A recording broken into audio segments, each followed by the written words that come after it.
Há milhares de anos, a Terra foi visitada por um grupo de exploradores, que nós conhecemos na história e na arqueologia como os Anunnakis. Os Anunnakis, eles são construtores de civilizações. Nibiru passou por uma guerra galáctica entre humanos e répteis e reptilianos. Tudo que eu falar aqui agora está documentado. Essa pinha que esse Anunnaki tá segurando, é uma tecnologia que modula frequências vibratórias. Ele manipula o carbono e o silício. E com ele, eles fabricaram a raça humana. Olá, pessoas negacionistas. Os sumérios são vítimas constantes de algo chamado revisionismo histórico. Os conspiracionistas sempre pegam essa cultura, distorcem e destilam seu achismo em cada canto da internet. Então vamos entender a real história dos Anunnakis e como surgiu essa ideia fantasiosa deles serem alienígenas. Os Anunnakis são mencionados em textos antigos da Suméria, Acárdia e Babilônia, que são datados de mais ou menos 4.000 anos atrás. Eles eram considerados deuses ou seres divinos associados à criação, ao destino e à administração do mundo. A palavra Anunnaki significa algo como aqueles que desceram do céu ou descendente de An, que é o deus do céu nos mitos suméricos. E dentro desse mito, Anunnaki são descritos como deuses que interagem com humanos, mas nunca da forma de um alienígena. Eles fazem parte de um panteão complexo, com histórias que refletem a preocupação e as crenças daquela sociedade. Agora vamos entender a conspiração. A ideia de que os Anunnakis eram alienígenas surgiu no século XX, principalmente graças ao escritor Zecharia Sitchin. Ele era formado apenas em economia, mas gostava de palpitar em cima de história, astronomia e arqueologia. Em seus livros, como o 12º Planeta, Sitchin afirma que os textos suméricos descreviam visitantes de um planeta chamado Nibiru,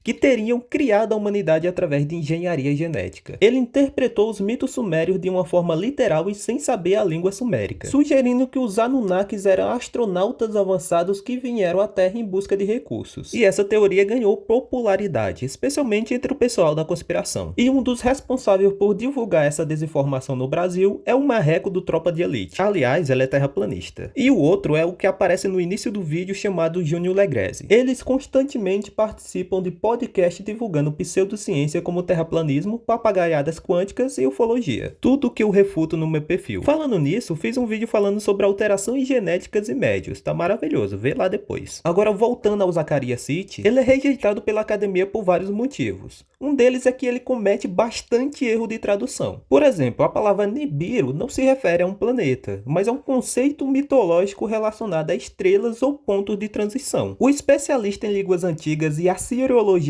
Michel S. Heiser aponta que Sitchin frequentemente distorceu o significado original dos textos para se ajustar na sua narrativa. Por incompetência? Eu diria que é mais por desonestidade. Outro que detona a ideia do Zacarias é o Samuel Noah Kramer, que é um dos principais sumerólogos e assiriologista do século XX. No mito de Enki-Niman, os deuses que são responsáveis por criar a humanidade a partir da argila, Sitchin interpreta a argila como uma metáfora para material genético. Doideira. Kramer argumenta que a argila é um símbolo comum em muitos mitos de criação. E, obviamente, os autores do mito não têm conhecimento sobre genética, o que torna a interpretação de Sitchin um anacronismo histórico. Kramer também tira a conexão que Sitchin faz entre o termo chá com Nibiru. O Zacarias interpreta Chá como sendo uma referência direta ao ciclo orbital de 3.600 anos de Nibiru. E o Kramer demonstra que é um termo numérico genérico, usado para indicar uma grande quantidade e que não tem conexão com ciclos astronômicos. Além disso, Sitchin ignora o contexto cultural e religioso dos textos suméricos. Os mitos antigos não eram relatos literais de eventos, mas histórias simbólicas que refletiam a visão de um mundo daquela sociedade. A academia enfatiza a importância de entender esses textos dentro do seu contexto histórico e cultural,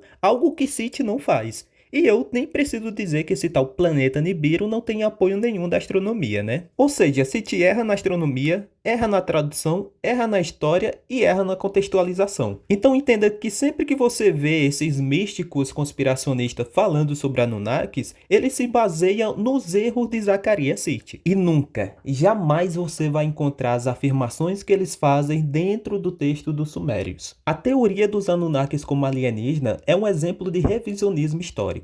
Ela distorce fatos e ignora o contexto real das fontes antigas para criar uma narrativa atraente, porém falsa. Isso não é apenas um desrespeito à cultura suméria, mas também promove uma visão distorcida da história e da ciência, o que pode levar até a preconceito. Os Anunnakis são fascinantes, mas não como alienígenas. Eles são parte de uma rica tradição mitológica, e a história não mostra que a realidade é mais complexa e interessante do que qualquer teoria fantasiosa. Agora fique com as fontes usadas nesse vídeo e tchau, pessoas negacionistas.